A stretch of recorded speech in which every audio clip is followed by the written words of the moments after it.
Yes. And we are rolling.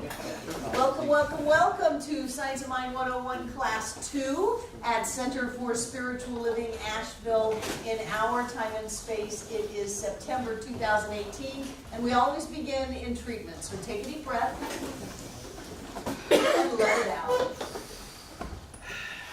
Breathe in again, and please continue breathing, as we know that there is one power and presence that is all, in all, through all. And I know that whatever that is, the absolute first cause, that creative force that is in and behind all things, whatever that energy of life and love, it is all that there is. It is every person, every place, everything. It is all time and space, and yet is not contained by time and space. It contains time and space. So it is form and more. It is that from which all things come. And so we focus on ourselves, and we identify our true nature as spirit. We are made out of God's stuff. We are created out of spiritual substance, and that is what we are. And so we open up to that greater idea of each of us. Infinite, absolute, creative, prosperous, healthy, love, and joy. And we know that whatever it is we need to know, we know. Whatever we need to learn, we learn. And whatever we need to do, we do. And so we know that this class provides all of that for us to use and create the life of our dreams. And with great gratitude, we simply release this into the mind of God. Because we know that whatever God is all that there is. And together we say, and so it is.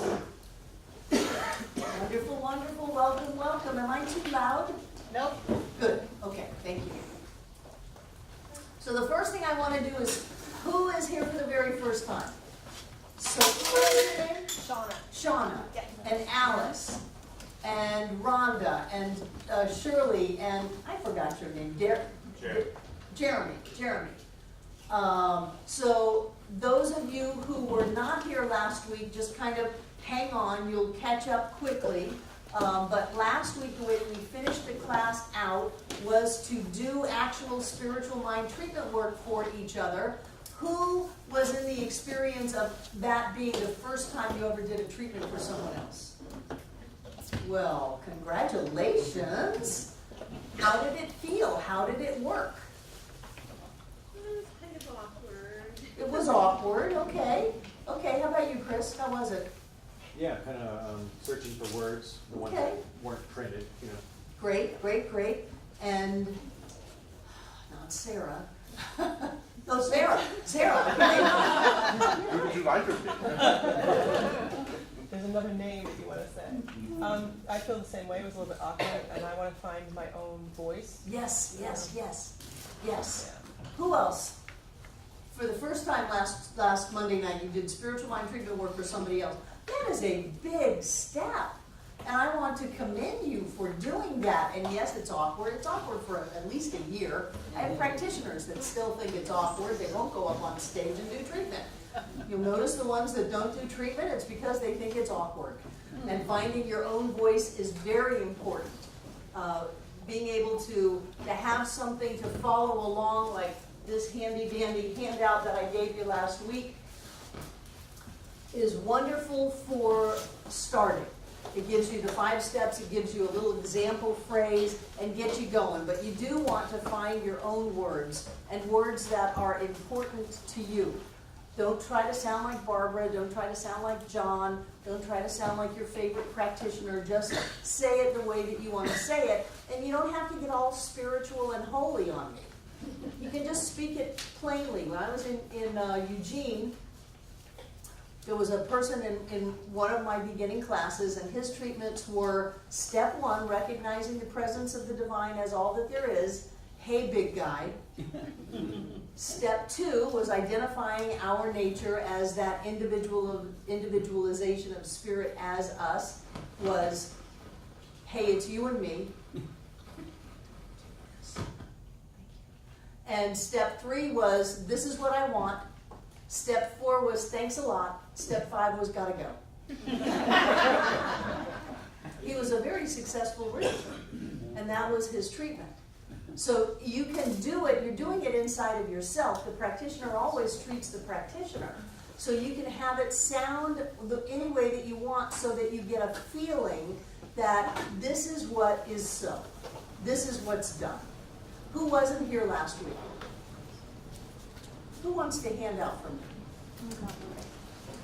Alice, hand out, keep your hand up, and Chris is going to give you a handout. That's the handout cheat sheet for spiritual mind treatment. Those of you who this was not your first time last Monday, share with me what it was like. How did it go for you? How did your week go? This is for everybody. How did your week go? Who has demonstrations from the treatment last Monday? Rick, what happened? David Washington and I treated together. And when we were treating, I don't know why, but I had a problem with my foot. And so I asked him to treat for that during the week. But treatment we gave each other was for ease and peace. And this week has just gone by very easy. And I noticed that a day or so later, So your foot stopped hurting and you had ease and peace during the week. Wonderful. Was that your hand, Amanda? Mm-hmm.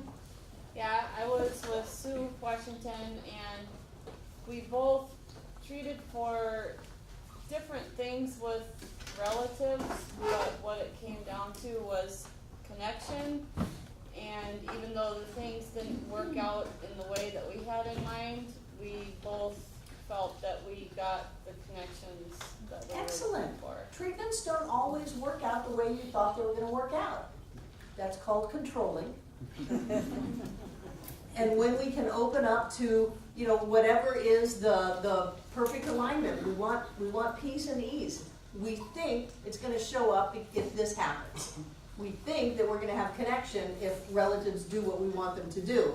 And what we find is that we have ease and peace and connection because that's where we are. That's where the treatment takes us, into ourselves. Who else? Oh, Susan. I treated with David, and I asked for healing of my body. I fell and I had some injuries. And I also asked for peace and confidence, I believe, that knowing that I was well and embracing that. And the knee brace is gone. Yay! But mostly, I'm peaceful, and I'm just feeling happy in my life. The knee brace is gone, you're peaceful and feeling happy. That's excellent. Yeah. You have only just begun. You've had 1 week of treatment. And what you're doing is you're training yourself and practicing to use this spiritual practice and to train your thought along a given line for a desired result, which is what treatment is. Amanda. I told Drew I would tell you that he did this. Before my car was overheating today several times, and I left him from the hospital. I told him I'm going to class, and I left a little bit early because I needed to pull over, let it cool off. So he did a treatment for my car before I left, and I just was. I mean, that was, maybe it's because he's all drugged up. But Well, had his knee replaced today. he did it, and it was excellent. The words just flowed, and I've done many a no treatment on a problems on vehicle. the way here. So Cars are intelligent. Everything is yeah. intelligent. And intelligence responds to intelligence. Money is intelligent. Certainly your body is intelligent. And when you get into that alignment that I used to, before I even put my key in, I would know that this car is in alignment with the mechanical laws of the universe, takes me where I want to go directly and quickly. Oh, Meaning and then had all no green lights. stops, yeah, all green lights, no breakdowns, no tickets, nothing to stop me on my way. And I would do that for a long time before I could afford a new car. And every time I would put the key in, I would treat it before I turned the key on, and it would always start. So yay. Anybody else want to share before we move on? This is really important work. This is, I don't know if you caught it yesterday, those of you who were here, this is what I used to teach for Practitioner 1 class. It's structured the exact same way, you've got the same questions, and we would go through the textbook. The textbook to me is one of the deepest things I have ever read. And don't try to gloss over it, don't try to just hurry up and read it to get it done. Let yourself get some of these ideas. They are amazing. And it is the practice of spiritual mind treatment, and you will get much better. You will get much more comfortable. It is the practice of spiritual mind treatment that will take these intellectual ideas and actually put them into your life. They will give you the opportunity to embody them, to actualize them, to incorporate them into your life. Because when I teach the textbook and we don't have treatment, people don't get nearly as much out of the textbook. Anybody have their hand up? Great. One of the things that those of you who are new need to know is that there are homework notebooks on the sign-in table. Everyone does get one of these. And there are textbooks. Breezy's going to have the bookstore open. You are going to need the textbook, and you're going to need the workbook. Again, if you don't do your homework, please come to class anyway, but consider why in the world you would want to sabotage this process.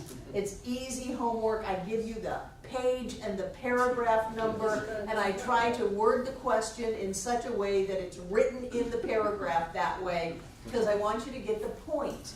And those questions that say, what do you think? Do you agree? Do you not agree? Go ahead and write down what it is that you think about that. You're not trying to impress anyone. Nobody's going to look at it but you.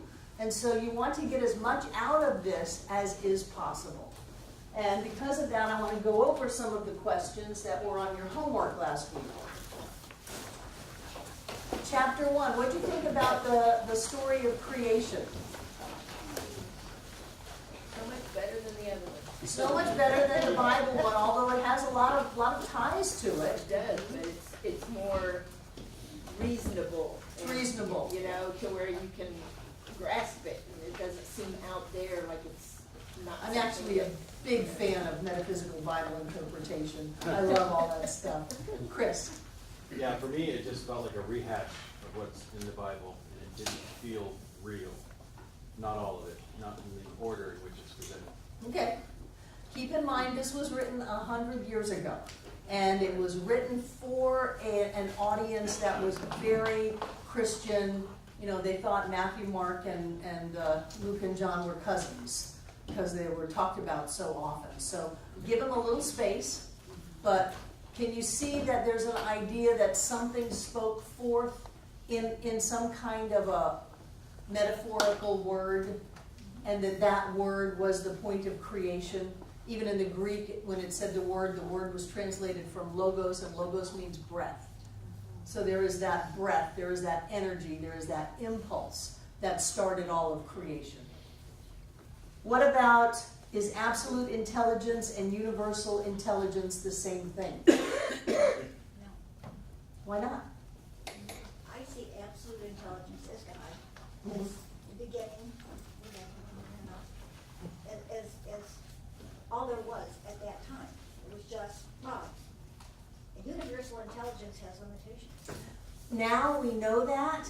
When Ernest was writing this book, he used universe as a synonym for spirit, because he didn't know there could be anything bigger than the universe. So now we know that whatever spirit is, whatever that creative force is, that it holds the universe within it.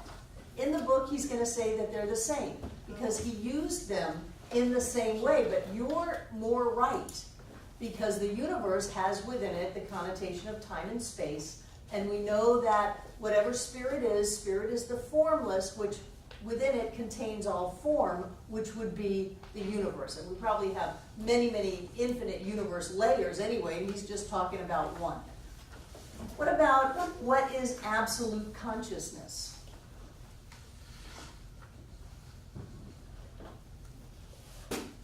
Absolute is that which needs nothing to be in relationship with, so it's the infinite. And what is consciousness? kind of mind, It's an awareness. an awareness. So the infinite would be spirit, and the awareness would be spirit's awareness. Now, if spirit is the only thing that there is, what is spirit aware of? Itself. Spirit is aware of itself, and that goes back to the creation story, which that was the beginning point of creation, because spirit becoming aware of itself then set spiritual law in motion, and there had to be an outpicturing of that in some kind of creation, in some kind of form. He's just answering some of the big questions, like what is God? David. I just had a little bit of difficulty with that description of his, because he basically, it's like something we learned in school a long time ago. You can't use the word to define itself. And he kind of does that a little bit in there. That's all right, don't be so But rigid. You can use the word to define yourself. It just resembled so much an if-then logic exercise. Oh, it's If this very much exists, if-then. then that exists. It is. If spirit is all that there is, then Right. everything that is must be spirit. Right, It definitely, that's the argument. okay. Yeah. So, do you agree with the idea that spirit changes itself into itself? Again, meaning that everything that spirit has changed into is spirit. So you're looking at this idea that we are spiritual beings made out of spirit. We are spirit itself, living in a spiritual universe that is the form of spirit. David. In a sense, no, because the spirit is absolute. It really cannot change into anything, because change is in essence replacing one thing with another thing, This is which such in a essence class. is relative. Right, But yet, relative is contained within the absolute. right. So it's sort of yes and no, and it's that whole concept of time and space and relativity, which is often thought of as separate, but it's not separate, it's like within. This is such an important concept. How do we have the world of the many, and yet it is all the world of the one? How does that work? When you get a diagnosis and a practitioner says to you that there is no reality to that is neither person, place, nor thing. The only truth is the presence of the divine right here and right now. And you go, wait a minute, I've got blah, blah, blah. And they say, no, you are pure, perfect spirit. And so he is starting in chapter 1, trying to lay out the framework to where we can start to grasp that idea. It's like the difference between being a part of spirit and being all of spirit, of being an individual expression of the divine or being the divine individualized. It's a big difference, because one has inherent limitation in it, just like that. How can spirit manifest itself into itself when it is all there is no other itself to be? And that brings up the whole time-space continuum, and how do we go from seeing the world as separate events, things, places, people, and be able to start to open up to this idea that says it is all just one. David. Well, I use the term context in my answer to that, because it means so much to us because of humans' need to organize things the way we do. Example would be in biology. For a long time, everybody thought all blood was red because it was all iron-based. Well, then they discovered that, it's possible for some creatures to have Wait a minute, what does copper-based. this have to do with the point? The concept of green blood, copper-based blood didn't exist before somebody discovered that it was possible. Bring it back to the point. And that's why I said the context is, biologists believe that's possible now. They didn't believe it possible I don't care what until they had biologists context. believe. What does that have to do with the point we're making Well, here? It says spirit being all there is can and does express itself in form. Well, that's what I'm saying. The number of possible forms are infinite. We only have learned how to play with a handful of them. Exactly. We're only in this universe later. Yeah. And actually, we're all in our own little world anyway. But the thing to get is that our world and all that there is the same thing. Yes. The infinite is formless and changeless. It has within itself all forms to express itself into consciousness. Do you understand why consciousness or spirit is the only reality? And that's a big question. Do you understand why spirit is the only reality? Why consciousness is the only reality? Can you glimpse an idea that there is a greater reality going on than the things that we think are so, the things that we have ever known to be so, the self-imposed limitations that we have just because we don't know what we don't know? Can you get an idea that there is something bigger than anything you can even imagine? And then I love to bring it on home, and that is what you are. You are greater than anything. Greater than anything. That is what you are. And we're going to build on that as the class journeys forward throughout this year. Spirit is timeless and limitless. Do you agree? Yeah. You don't think spirit's all about, oh my God, I'm late? Nope. Do you think that there are some things that are just too big for God? No. So what if it's cancer? What if they're telling you you only have months to live? Yeah, don't buy it. It's them, not you. Go, Jane. It's them, not you. Do you believe that there is anything that you could ever desire that is impossible? No, and that's based on this idea that spirit is limitless and it's timeless. So you don't even have to wait for logic to say, well, these certain things have to happen before this can happen. No, it doesn't. I love what Michael Beckwith used to say, don't tell God about your big problems. Tell your problems about your big God. Because whatever God is bigger than your problems, and that is what you are. Spirit must always create. Does it ever stop? No. What would happen if spirit stopped creating? We would stagnate. It would stagnate. It would cease to exist. There'd be a point where it stopped, and what's on the other side? Nothing. And if we have spirit and nothing, what do we get? Nothing. Actually, Troward says we get spirit, but in that analogy, if we ever have an end to spirit, then we no longer have the limitless. We no longer have the absolute. We no longer have a time-space continuum that can hold together. We no longer have this conversation. So since what you are is spirit, do you ever stop creating? No, you're creating every second. You've been creating, whether you knew it or not. You're creating through the lifetimes, creating through the layers, creating through the veil. You know, we are always creating. So when people start to think, well, I've just kind of run out of creativity, that's absurd. The creativity of all of life is flowing through you at the point of you right now. It is what you are. And the only thing that can shut that down or stop it is you. And all you do is say, it's not there. And so it appears to not be there because you're so creative that you can create a lack of creativity in an infinite creativeness. Isn't that amazing? It's amazing, the power that we wield. And then he talks about great religions, and that always makes me nervous, that there's only one cause, and creation is always beginning but never ending. That point, creation is always beginning, as creation is always happening, but we can't ever end it because then there would be an end to the infinite. You can't ever have an end. So some of these is just getting you used to new vocabulary and new ideas. That there's only one, and no matter how you want to tell the story, that people who have had spiritual experiences always go back to that oneness. They saw the light. They felt the love. There was one something, and that opened them up.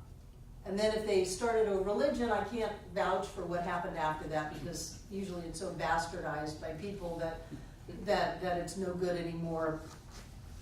But there is always that sense of oneness, and there is always that creativeness that is pouring through us. Very important. So no matter what you're creating, you have infinite ability, infinite supply, infinite energy, infinite focus. Breezy. I did not understand on the question, there is only one cause. Are you saying that what that's referring to is that there's only one? Yeah, in the beginning, God. Okay. And I remember a Polynesian creation story that started off with a turtle.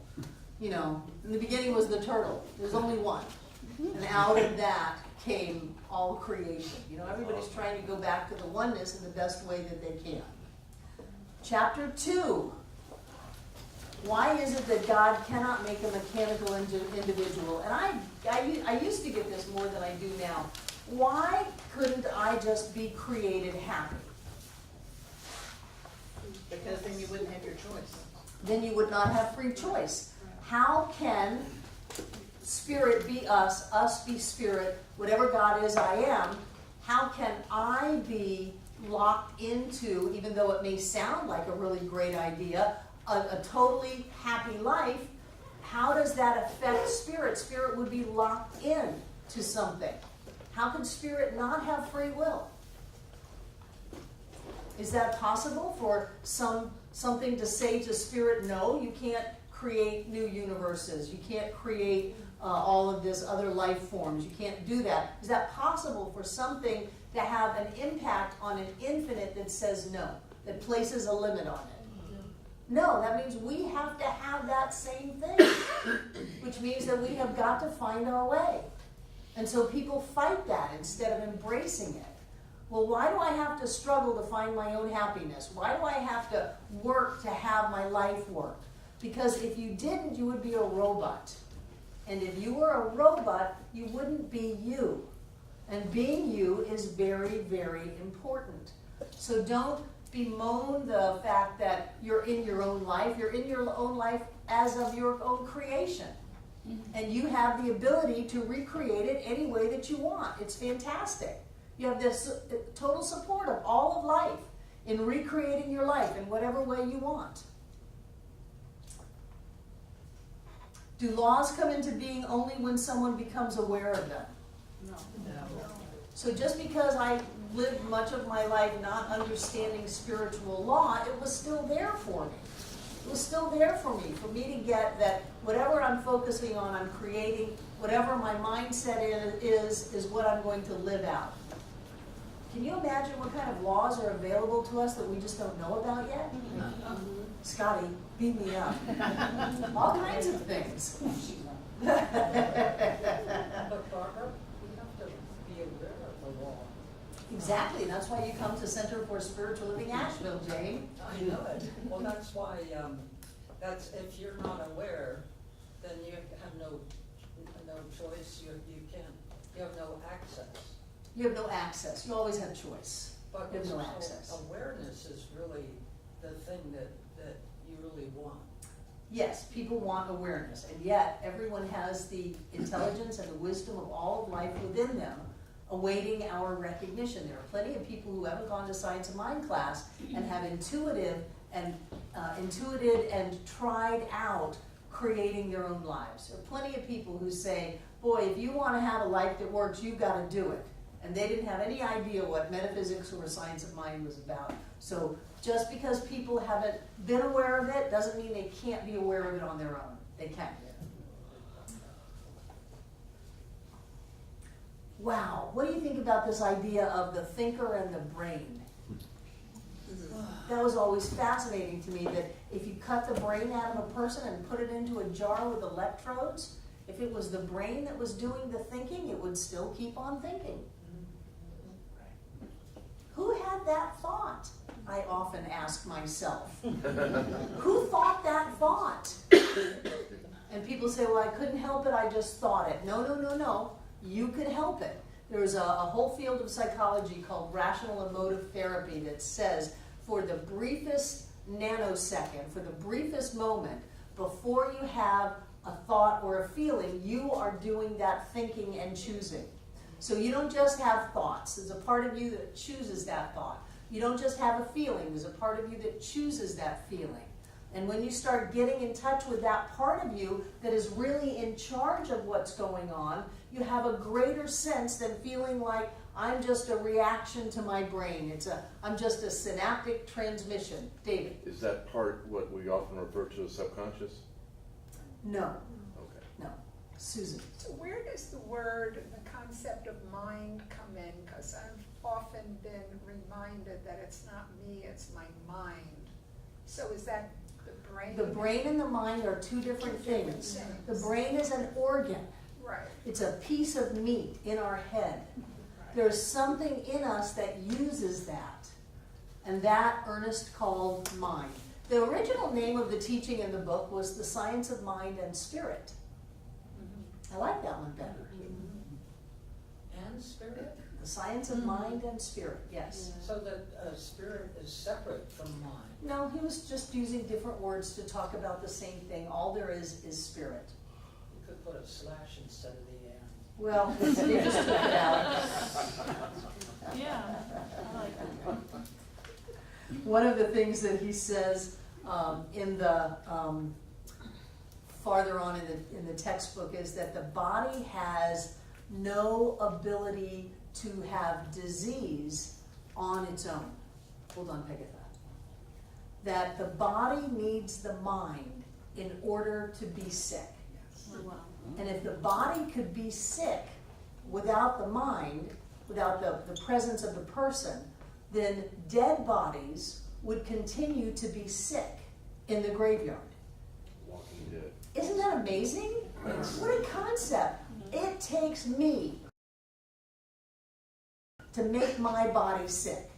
And once I'm gone, my body will not be sick any longer. It might be dead, but it won't be sick any longer. I just thought that was fascinating. These kinds of ideas in this book stretch us over and over and over again until we break the hypnotic hold that so many of us have had put on us that says all of this stuff dictates me instead of I dictate all of this stuff. Pegatha. Going back to your thing about the thoughts, that we actually think it before we're even conscious of it. What about the 60,000 thoughts that supposedly go through us every day, every minute, whatever it is? Do we, because we're not conscious of all those thoughts. Our conscious awareness is so small. That's what David was saying, is that the subjective or the subconscious. Our conscious awareness is tiny. Teeny, teeny, tiny. But what about all those thoughts? They're just thoughts. So, well, I'm just saying, when we expand ourselves and our knowledge this way, are we going to be aware of all those thoughts? Probably not. We'll pick and choose them more carefully.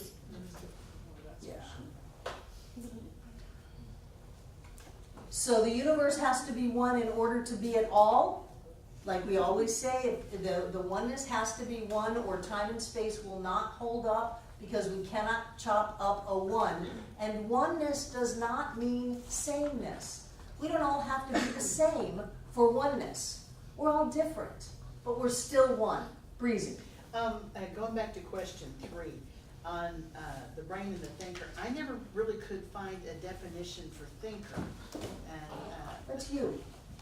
well, I understand, but I meant the definition for so just you. It's Was you. it right? It's you. Yeah. He doesn't get a definition for thinker. He thinks the word is self-explanatory. It's like the word essence, it's the essence behind the brain. Well, it's the you. Yeah. People think that I am my thoughts. You're not your thoughts. You have thoughts and you choose your thoughts. That's why you can choose a different thought. If we couldn't choose a different thought, if it was just the reactions in our brains, the synaptic transmissions and the thoughts that we had thought over and over and over again, we'd never be able to change. So there is that part of us that says, wait a minute, I'm going to look at this differently. Or attract someone into our life to say, wait a minute, you're going to look at this differently. Look at it differently. What is that ability that we have to look at something differently, to make our brain fire in a way that comes up with a different idea? That's power. That's power, and that's not our brain, that's not our body, that's us. That is whatever us is. Whatever we are that is not our physicality. That's the part of us to get to know. Get to know the part of us that thinks, that decides what to think. Anything else on the reading? Yeah. Jane? Well, when I was a little kid, No, on the reading. well, I don't have time for stories tonight. it's not a story. Okay. Okay, so I would bend my arm and then I'd say, oh, what is it that bends my arm? Good. Yeah, so. See, you were an aware kid. I know. It's strange. You can answer. So you had your love-ins, you had your, what did you have? You had other homework this week, didn't you? Yeah, there was a list at the beginning. Oh, what do you like and what do you not like about yourself? Yeah. So what did you come up with what you like, this you don't like first, and we'll clean it up with like. What don't you like about yourself?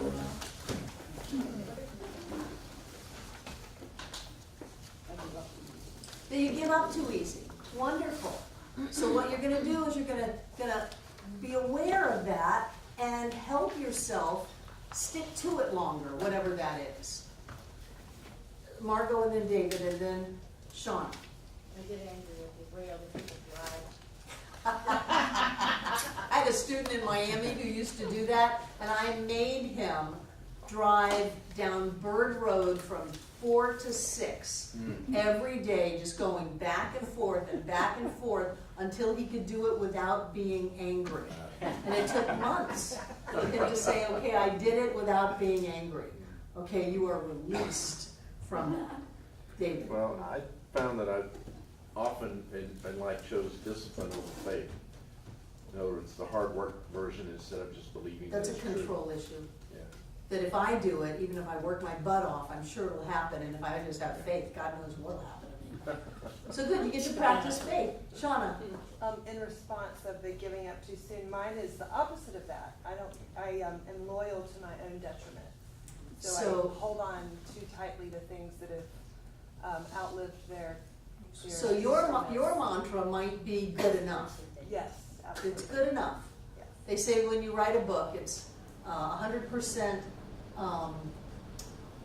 finished, 90% accurate, something like that. That's probably not the way it was, but it says you're never going to be finished with it. And so let it go and send it off to publish. Pegatha. My tendency to believe others rather than myself. If I state something and then they state something different, I'm like, well, they must be right and I'm wrong. What a wonderful thing to work on, to trust yourself. Yeah. Okay, tell me about the things you like about yourself. I love myself. Amanda loves herself. I have a long list. What do you like about yourself? Resourceful. Resourceful. What else? I smile. You smile. What else? Helpful. Pardon me? Helpful. Helpful. Thank you, Sandy. Rhonda. Creative. You're creative. What else? Caring. Caring. What else? Kind. Kind. Creative. Creative. Just throw them out. Ability to forgive myself. Wonderful. You can forgive yourself. Susan. I survived so creatively. Really? Really? I'm still here. Wonderful. Wonderful. And part of this class is to start to get to know yourself. When we get into hidden beliefs in a week, I think it's next week, you're going to want to start exploring some of the things that you hold inside of yourself so that we can begin to bring them into the light of day, do treatment work on them, and change them, because we are the thinker behind the thought. And just because we've had a thought about ourselves that has gone on for most of our lives, we don't have to keep it. If it's not something that we like, we can let it go. We can release it. We can change that thought about who we are. The second thought is sometimes the more important thought than the first thought. And that's the thought when we listen to what we think or say and go, whoa, wait a minute, I don't want that to show up, so I'm going to have a different thought. I'm going to have a second thought. Okay? Does anybody have anything they want to share about that exercise? Ophia, welcome to the class. Hi. Small thing that just seems to, something I learned today was that the Hungarian doctor who first encouraged or tried to suggest washing hands before obstetric procedure was so harshly mocked by his peers that he went crazy, was institutionalized, beaten by the guards, and then died of sepsis. So what does that have to do with this? The faith thing was what, and the confidence in that. So have confidence in yourself so that you don't die in an institution. Exactly what I'm This, my loves, Not of germs. is the Science of Mind teaching symbol. You will get used to my artwork. And you stick them. And my stick people, yes. And the chapters that we're going to talk about tonight are spirit, law, and I love the way that he brought law in the beginning, and body.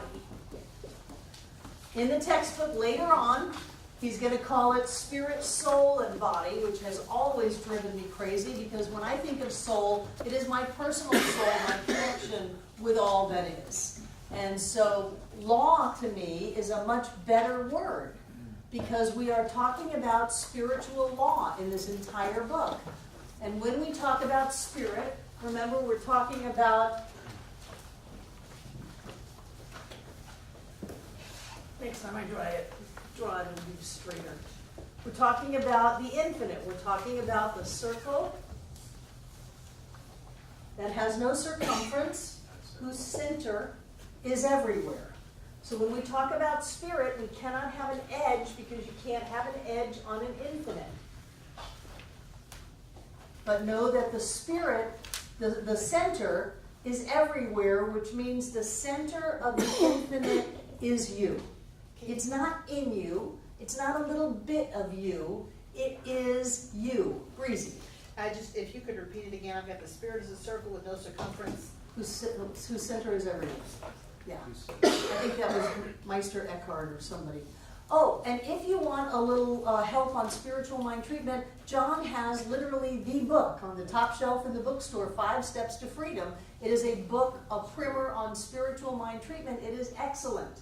So it gives you all of the steps. It helps you find your own words to use for it. It's got a lot of stories and just, it's a wonderful book on how to do spiritual mind treatment. So if you want to get one of those, it will help you a lot if you're not proficient at treatment right now.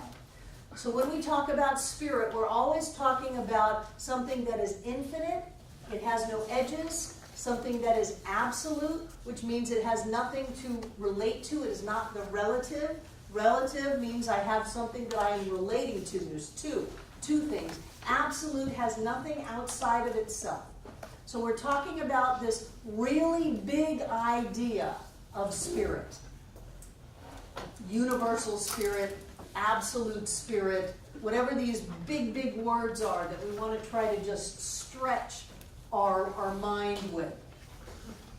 And that's where in the first chapter when he's talking about creation, that's the mind, the essence, the force that became aware of itself and through whatever desire, I mean, I'm not going to try to tell you why God decided to create, but through whatever desire of expansion, of being more, of wanting to play. He was bored. whatever desire, that desire operating upon itself because there's nothing other than it, sets spiritual law in motion, which is also spirit. It's not, we use things to try to make sense of stuff. And so we've got this teaching symbol. Here we have spirit. Here we have law. Here we have body. That's a terrible name. No judgment. No, I just fixed it. So it's not that spirit and law are separate. It's that there are different aspects of whatever spirit is, that infiniteness that is always present in its entirety at every point simultaneously. That infiniteness operating upon itself sets law in motion, which is also itself, and then manifests in form as body, which is also in itself. But being able to contain physical form does not limit that which spirit is. Spirit isn't limited by the form that it takes. And that's why you cannot have a piece of God. And when I was taking these classes, I was taught that I was a piece of God, and you're going to read that in the textbook. And then you're going to read that you have to be all of God. Ernest was conflicted. It was a big idea back in 1926, 1937, to come up with the idea that all of God must be present at the point of me right now. I mean, talk about locking you up. That's stuff that would get you locked up. And yet, quantum physics, which was going strong back then, said that in order for a oneness to exist, it must exist in its totality at every point simultaneously, which means you can't be a piece of God. And I used that as a cop-out for a long time. Well, I'm just a part of God, I'm not all of God, and that was an effective thing to say as an excuse. And then people started to think about it and go, that can't be so. And I cannot be all of God on Tuesday and a part of God on Thursday. It doesn't work that way. I'm either all of God or I'm not. And so what we want to get is this idea of flow, of creative flow. And one of the ways to look at it is like a seed being planted in the soil, and you get the plant. Now the seed is an idea. It's a thought. It's an impulse. It's a belief. It's an expectation. The soil is the law. And one of the things about the soil is it doesn't say, oh, come on, man, you know you like Cherokee purple tomatoes. Why in the world are you planting those big boys? I'm going to kick those big boys out till you give me the seeds I want. It can't do that. All it does is take what you give it and give it everything that it needs to grow into form. And still we have people thinking, well, there's going to be some kind of an intervention on my behalf to save me from creating struggle and limitation and poverty, because I'm going to think that I can keep thinking these thoughts and then I'm not going to have to live the result of those thoughts. We go back to thinking that somehow law can say, oh no, Barbara, you can turn the light on, but nobody else can flip the switch and have the lights come on. That's ridiculous. Everybody can flip the switch. Everybody who plants an idea in the fertile soil of mind will get what they planted. And the cool thing about that is it's just not us. It's everybody watching all over the world. Doesn't matter what your socioeconomic status is. Doesn't matter how old you are. Doesn't matter what your gender is. Doesn't matter what your education is. If you plant a thought, something takes it and brings it forth into form. I'm not exactly sure what happens. I think it was Teilhard de Chardin that said, when you think a thought, it begins to spin. And as it spins, it attracts to it all like molecules until it is heavy enough to fall into form. We call it collapsing into form now. And that was a long time ago. That was some pretty heavy thinking. That somehow your thought goes out and starts gathering things up until it shows up in your life. Now, I don't think it spins. I think that as you think a thought, you cannot have a thought and not the fulfillment of the thought, or else you have stopped the infinite. You get that? If I can have a thought and there is no fulfillment of that thought, there is no manifestation of that thought, then I have something and then I don't have something. And that would stop the infinite from being. So when I think something, it exists. It may not exist in my driveway, may not exist in my bank account, but it exists. As you think it, it already exists. It has to. The thought and the thing are one. And so when you think, the manifestation has already occurred.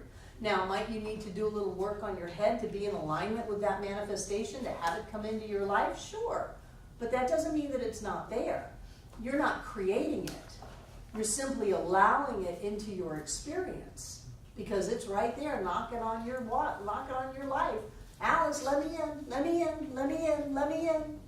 And we go, oh, I have to grow more, I have to do more forgiveness work, I have to do more treatment work or affirmations or read more Deepak Chopra books. No, it's going, let me in, let me in, let me in.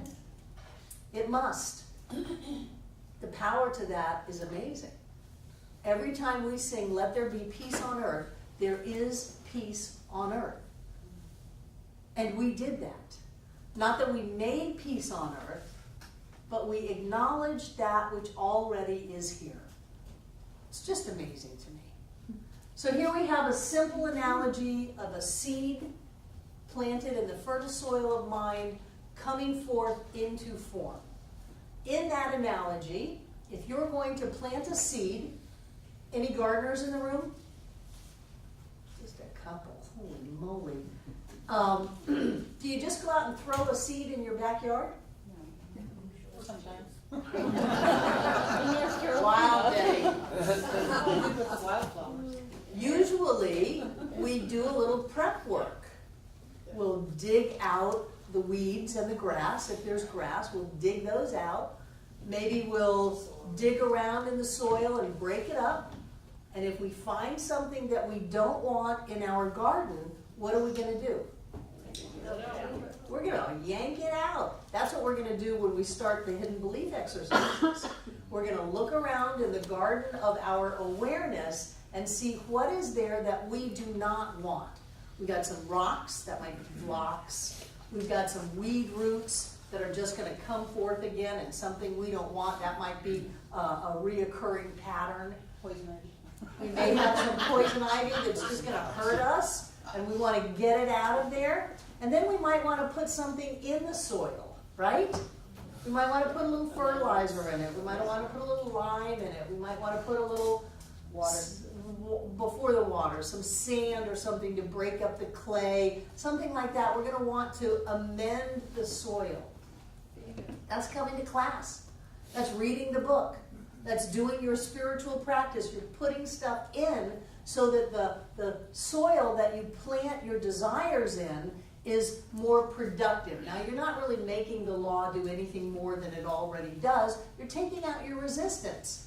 You're getting yourself cleaned up so that you can be the vibration of having what you want. You can be in alignment with having what you want. You're getting rid of senses of injustice and anger and victimization, and you're replacing all of that with feelings of empowerment and strength and love and joy. And then you think the thought, you do your treatment. And in that treatment work, in that thinking of the thought, you're planting into spiritual law. And that shows up in your life. There are people who have practiced this for a very long time. They demonstrate much more quickly than people who haven't practiced. There are people who have practiced demonstrating negativity and limitation, who can demonstrate really quickly limitation and negativity. And what we want to do with them is we want to teach them how to demonstrate positivity and prosperity and joy and all of the wonderful things in life. So we're going to take a little bit of a look at our soil so that the seed ends up as the healthy plant that we want. Now this is at the level of the absolute. That is, whatever God is, God thought a thought, and presto changeo, the heavens and the earth and the universes and time and space and human form, that kind of thing happened. Well, what about at the level of us? The level of the relative. Now, there's not really any difference except we're not creating universes. We're creating our own world. We're creating our own experience, but we're not stopping the sun from shining, from rising. That's at the level of the absolutes. We're dealing at the level of the relative when we look inside of ourselves and say, what do I want to have in my life? And yet it's the same model.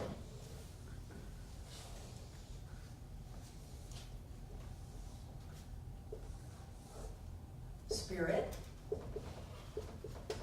law, and body. So when I think a thought, the exact same thing happens. Because there's really no difference between me and all that God is, all that Spirit is, all that is, and more.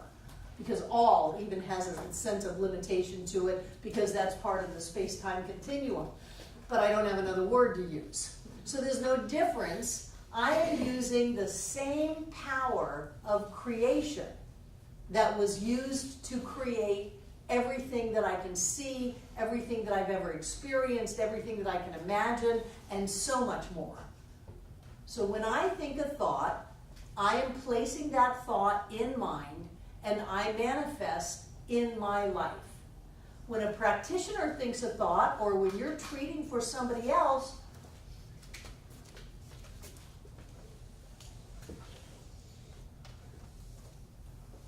just giving you pictures here because it's easier.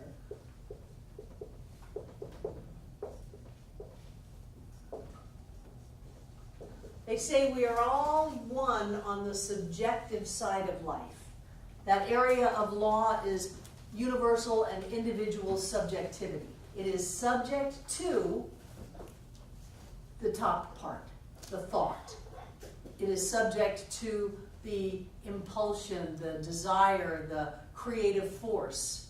And so when you're doing your treatment work for your partner, you are treating, and it goes over here and goes into their body, into their bank account, into their foot, into their life. It is the most amazing thing that this oneness has an impact of my thought about you in me affects what's in your life. How many people have ever had a demonstration through working with somebody else, a practitioner or someone else doing a treatment? Isn't it amazing? Because sometimes we've got too many rocks in our garden to get clear. And so we ask someone else who could care less really about all of the drama going on in our life. They simply know that all is well, that prosperity is prosperous, that love is love, that joy is joy, and that that's all that there is, and that that's true for you right now, and it shows up. It is the coolest thing, and that's why, even though some people would call me reckless in having you treat for each other on the very first night of first year class, and frankly, I don't even really care what you say, because simply connecting with someone and speaking words of clarity and truth, even if you're reading them off a cheat sheet, will have an impact on their life. It is so amazing to me. That's why we can sing, "Let there be peace on earth," and we are having an impact on life on planet Earth because we are all one. Why are we all one? How are we all one? Because spirit is all that there is. And so in here, this is the space-time continuum, and all along here are billions and billions and billions of people just on little old planet Earth. God knows how many people are out there in all of space-time. And through this area, we are all one. And so because of this one idea that God is all there is, it sounds so simplistic and it is so deep and so important. Because of that, I affect you and you affect me. And we are all in this together. Because of this, what I do to establish freedom inside of myself will free people halfway around the world. And when I allow myself to be locked into limitation and upset about it, then I am causing wars and jailing people and creating so much that I don't want to have. That's why it is so important. Once you get how powerful you are, you can no longer indulge in the stinking thinking that used to go by without a thought. We cause so much harm when we do that. And because we are all one, the practitioner treats the practitioner about the other person. The practitioner always gets what they're treating for. So you may go up to a practitioner and say, "Okay, treat me for money," and they go, "Oh, great," because they know they're going to get money. "Treat me for health." "Oh, great, because I know I'm going to get health." Whatever it is, when you are looking at anything out in the world with limitation or upset, you're going to get that. There are no free rides here. The soil doesn't say, "I want Cherokee purple tomatoes, not Burpee's Big Boys." It simply takes whatever you plant in it and brings it into form. And so part of this process is a spiritual maturing of what we allow ourselves to focus on and what we allow ourselves to dwell on. He talks about in the book to be able to see with the eyes of God. That means to see as God would see. How would God see your problems? God wouldn't see your problems. There are no problems.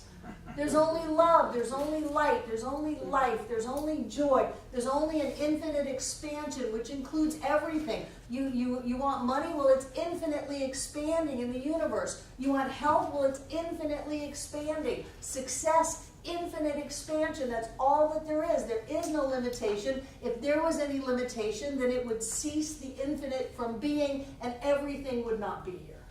Isn't that fascinating? It's fascinating to me. It is impossible for there to be a problem. All is well. All is perfect. All is whole. All is complete. That is the only thing, and it is our job to get ourselves to see it, and that's the journey that we're on. Let's take a break.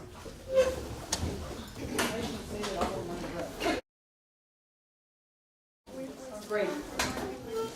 So what we're going to do in the second half of class, like last week, is we're going to pair up into pairs for treatment partners.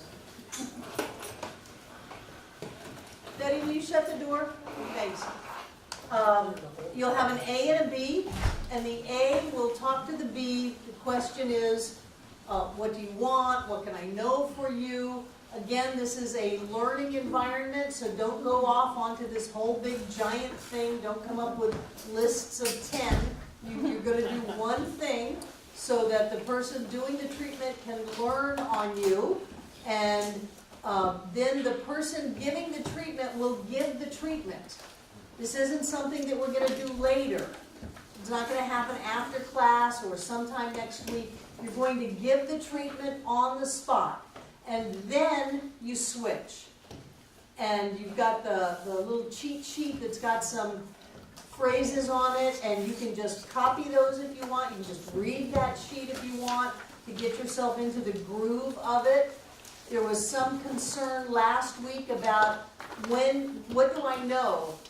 Do I know that Alice is an individualization of the divine, that all that God is, Alice is? Well, not unless Alice is doing the treatment. So I know me. I know that spirit is all that there is, and I know that I am that point of the divine, that individualization of spirit. I know that all that God is, I am. And I like to elaborate on that a little bit so that I can kind of get my mojo going. I know that I speak my word with all of the power of creation itself, that all that I am, God is, and all that God is, I am. I am infinite, I am clear, I am filled with the awareness of the presence of the divine in everything that I see. Just go for it. And get yourself into that groove that says, I am right here and right now a point of the manifestation process, and then you go for your treatment partner. And I speak my word for. I like that phrase. I speak my word for Chris. I speak my word for Alice, for Sarah, for Margot. I speak my word for whoever it is I'm treating for. That's when you bring them in step 3. And I know for him, for her, I know for Anne, I know however you want to language it, I'm knowing for that person. And stay with that until you're done. And you can even elaborate on it and talk about it a little bit and really cement that idea in consciousness. And then you go back to yourself. And I am grateful for all these wonderful things that are happening, for all of the joy and the health and the wholeness of Alice, and all of the joy and the health and wholeness in all of life. I'm so grateful for that. And then I release this. I let it go. I fling it out into the universe. I turn it over to spirit. However you want to say that you're letting it go. And then you end it. And then you switch with the other person. Any questions about that? Breezy. Just a quick one. Are we supposed to stay with the same partner, or? Oh no, you can stay with the same partner. You can get a new partner. A lot of people's partners didn't show up. So you can have a new partner every week. No one will call you spiritually promiscuous. You're simply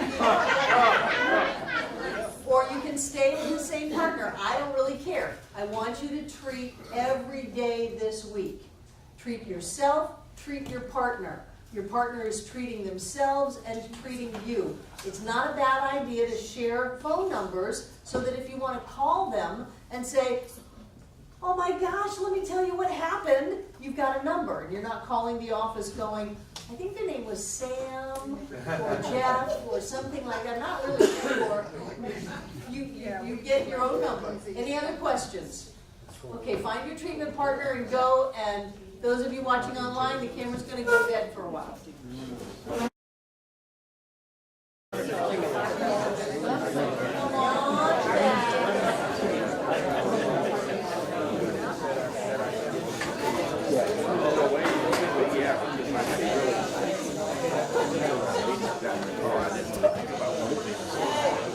Come on back.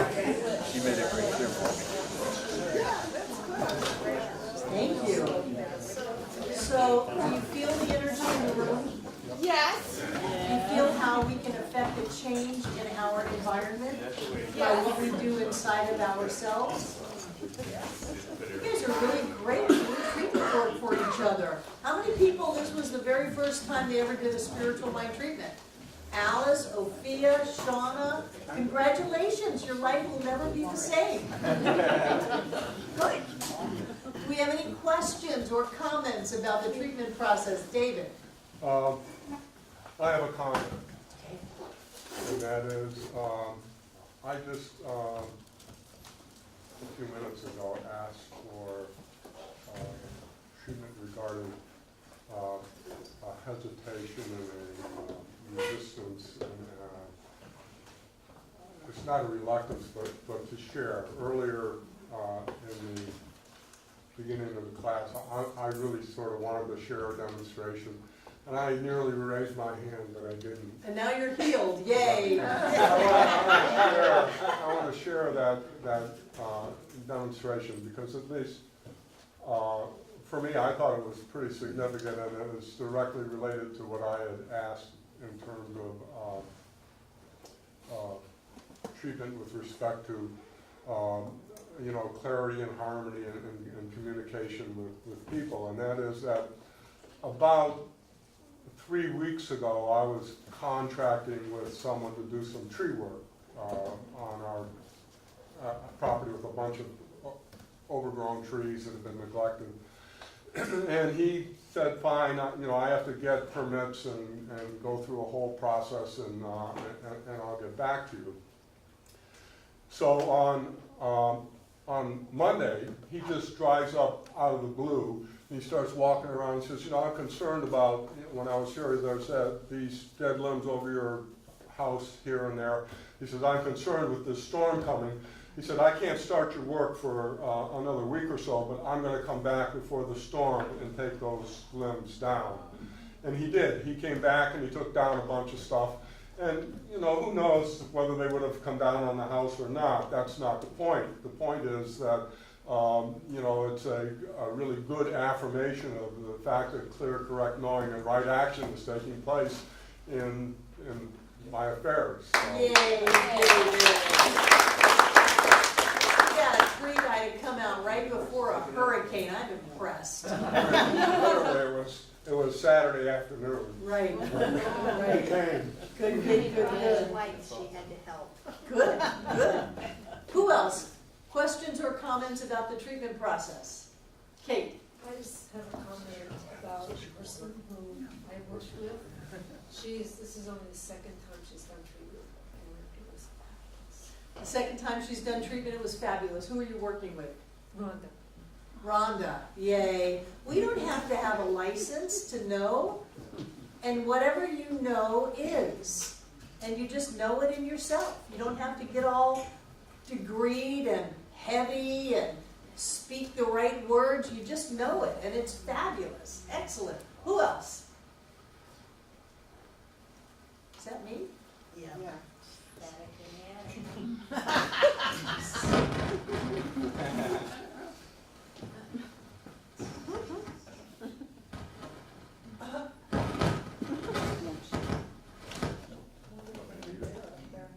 No, I think I'm good now. We know you're good. Who else? walked around, you guys were high as a kite. Rhonda? Well, what you were saying about how the person who's doing the treatment actually also receives the treatment they're giving. So I was actually experiencing that as I was, treating for Kate. I was like really I was like, oh my gosh, I was getting it. Like I was feeling whenever I was saying for her, I was like, oh my gosh, I got this too. I mean, it was like, wow. Good for you, good for you. Practitioners love being practitioners because they get this feeling all the time, all the time, all the time. And then you get the miracles on top of it, which are just such a buzz. Jan? I think there's a high afterwards. Yes. And I really felt that when we were treating. I got used to this afterwards, and I got kind of this lightheaded feeling, like it was, and I shut the person, and, it's just this. You do, you get high. Ernest said that if you ever finish a spiritual mind treatment and you're tired, you did it wrong. You're supposed to either feel nothing or feel high. You never feel worse than when you started. If you're feeling tired or pressured, you're trying to do it yourself. You're not connecting, for one thing, and you're not turning it over. So when you connect, you get high. Yay. Troy? Rick and I were working together, and Rick was giving me a treatment. And as he started, I really got into what he was saying. I mean, like a laser beam. Yeah. And I was absorbing it, and it just felt like one of the greatest treatments I've ever received, due in part to Rick's expertise, of course, but also part to my involvement and my being there. Really opened it up. This is great stuff. You're moving into that awareness of oneness and connected and sureness that all is well. It's very much a letting go and an embracing all at the same time. And some people laugh their way through treatment. It's joy. It is. Any other sharing? Jane? I've done this before, and I've never been quite, I never really understood what was going on. I understood the first two steps. And then the third step, I speak my word for my treatment partner. But so this is the first time I've really understood what's going on, because I'm still treating myself the whole time. Yes. But I'm also treating my partner, and so I'm treating, it's like a universe. You're treating Exactly. everything. Good for you. Good for you. Yes. What is your name? Treated for clarity. Treated for clarity, and she got clear. This stuff really does work. All the clouds disappeared. Anybody else? Wonderful. I want to go over what I wrote on the board. These are the 5 steps: recognition, identification, affirmation, gratitude, and release. And these are the cues to the gratitude, to the affirmation. It's always in the present tense. It's not coming, it's not happening, it's not going to.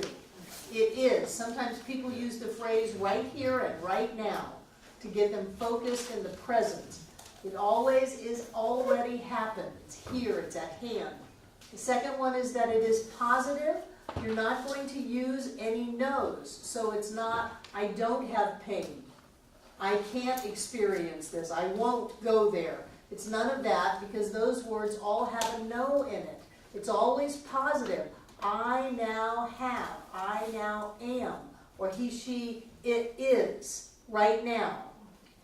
It's precise. Don't get too wordy on this step. These are the places to get really wordy: recognition and identification. That gets you in that amazing groove to where your thought process is like a laser beam and you're manifesting just like that. So say what you need to say, be clear about it, but don't go off onto a dissertation. Don't tell a story in your treatment. Remember, do not say you in the treatment. You're not talking to the other person. That's a personality. It's a conversation. It's not a treatment. So you are knowing for and about this person. And then the last one is pick some powerful words. I really get it. I really know it. This has already happened. I don't care what other thoughts may be. I know this is true right here and right now, and I claim it as the only thing that I accept. Whatever it takes to get you all revved up and excited about it. Those energies are what is going into your treatment. So you want it to be powerful. You want it to be clear and strong. And on this side, remember, I know that Spirit is all that there is. I am Spirit in form as me. I speak my word for and about Margot. I know that Margot is. And then I do the affirmation. And then I go back to me. I am grateful. Preferably, I'm grateful for what I just affirmed. And then I release it. But it's I, he, she, I. Okay?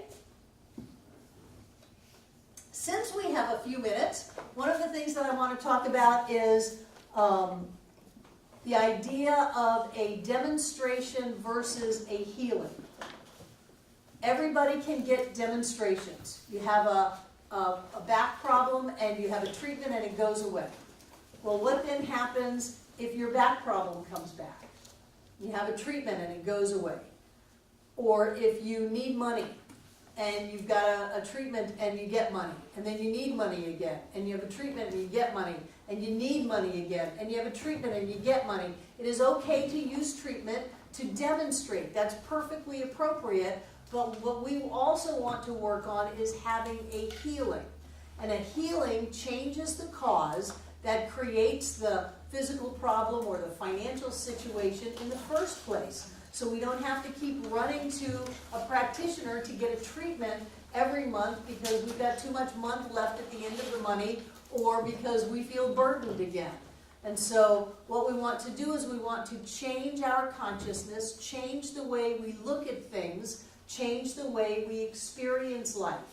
And to do that, we need to get into a sense of peace, of clarity, of joy, so that we release the burdens of worry and fear, of anxiety, feelings that things can happen to us against our will. We need to go beyond all of that and get to where we no longer demonstrate the problem anymore. Because the problem is always coming from a false belief that's based in fear. False evidence appearing real, I think the Course in Miracles calls it. And what we want to do is we want to get our consciousness in such a state that we just don't go there. And I have found that repetitive treatment does that. So one of the reasons that I want you to treat yourself as well as having your partner treat you, you treat yourself as well as treating your partner, is so that you're working on that consciousness inside of you to where instead of freaking out, you can relax. You can know that everything is fine, everything works out, that all of this is simply an effect. It has no power in and of itself. Something else made that. I made that. And it's just as easy to turn from fear of lack to knowing of abundance and supply.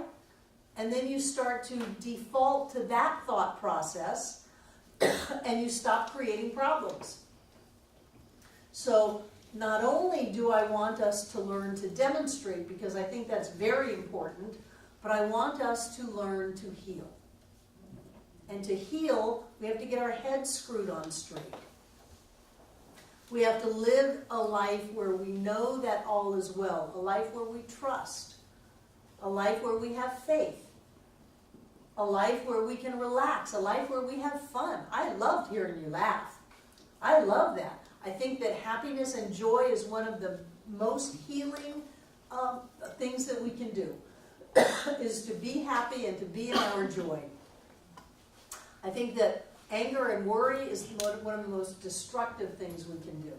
So we want to program ourselves. We want to brainwash ourselves. You know, if you've got dirty, rotten, stinking thinking, then let's clean it up. Let's give ourselves a spiritual shower of positive ideas and do it over and over and over and over and over again so that we are going deep inside of ourselves and changing some of those deep-seated ideas and beliefs. that make sense? Yes. So if you get a demonstration and then you find yourself somewhere down the road asking for that same treatment, it just means you didn't get to the root cause of it. And we're not in a hurry. We don't have to be enlightened by Tuesday. But what we want to do is go, well, I must have some kind of basic sense of unsafety when I think that some problem can show up and somehow hurt me. So I'm going to start treating myself that I'm safe, that I'm at home in this world, I'm at home in the universe, I'm deeply loved and supported, and I'm safe. Okay? Does that make sense? Great. Any other questions before we close? Sandy. The hidden belief assignment, is that in the book? It's in your handouts.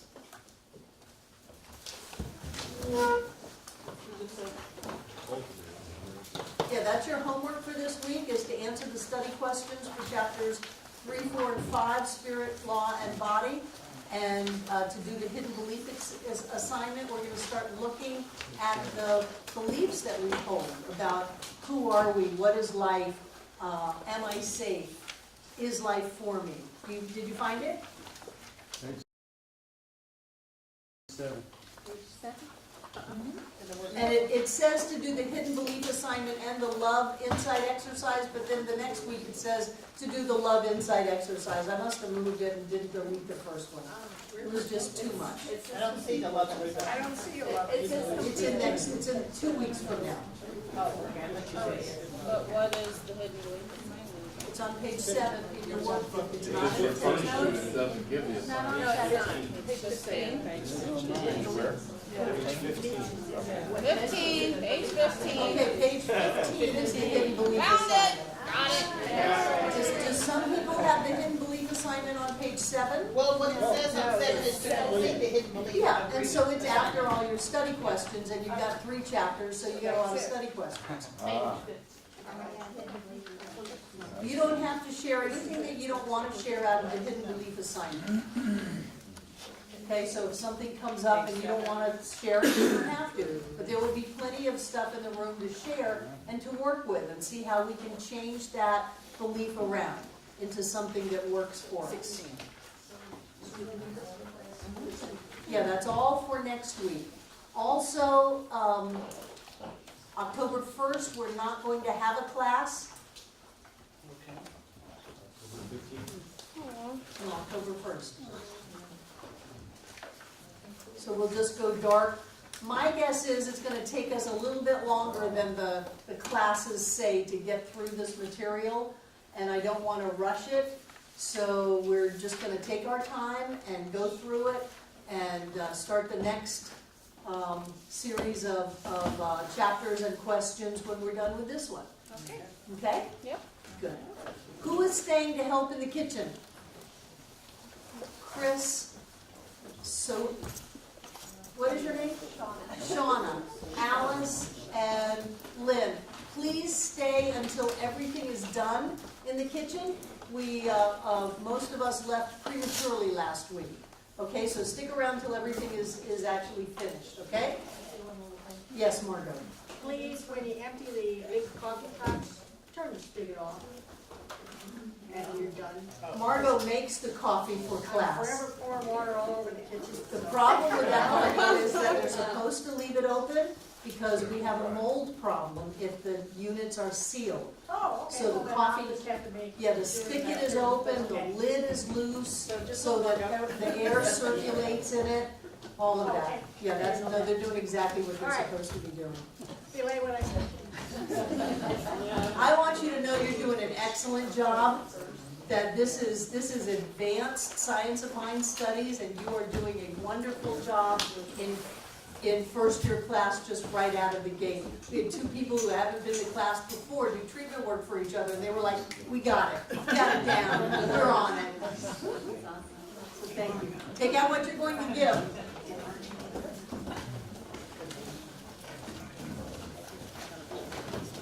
Those of you watching online, you too can contribute to the amazing work that this center does in making this class and so many other talks and classes available around the world at no charge.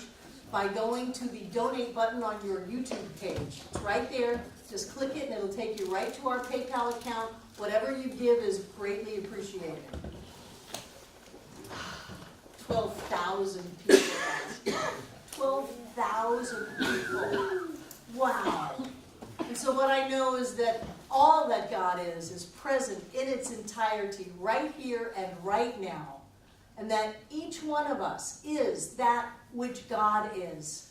And so knowing that that is what I am, I speak my word right here and right now as the word of God calling forth into creation and form for everyone in the sound of my voice.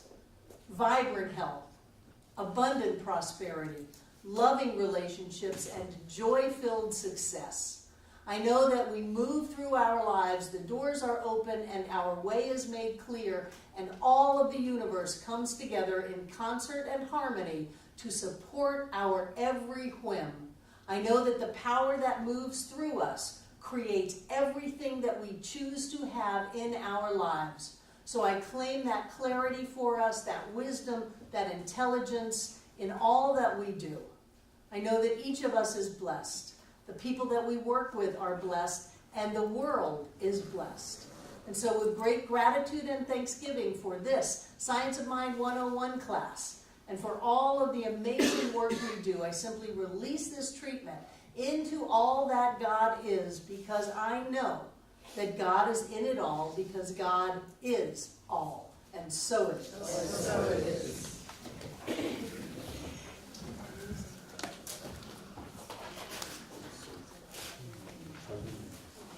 So hold on to the energy here. We are creating. As we give, we receive. So right here and right now, we are setting spiritual law in motion. Whatever we plant in the fertile soil of mind must come into fruition.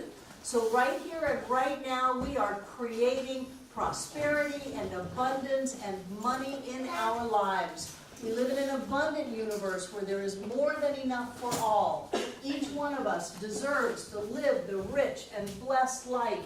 Each one of us is created out of God's stuff. We are the abundance of all of life, and we accept all of the good that is ours now. I know that everything in these baskets is blessed, because every time we give anything, that which we are, God as us, goes with our gift. It's golden light to me, filling up this room from the floor to the ceiling and all between the walls. This air is rich and blessed with God as us. Touching, blessing, healing each and every one of us. Going on out around this world to touch and to bless and to heal every being on this planet, because we are all one. Always here, always now, touching every one of us here tonight. Everyone who has ever been here, and everyone yet to come. And so it is. I love you. Have a wonderful week.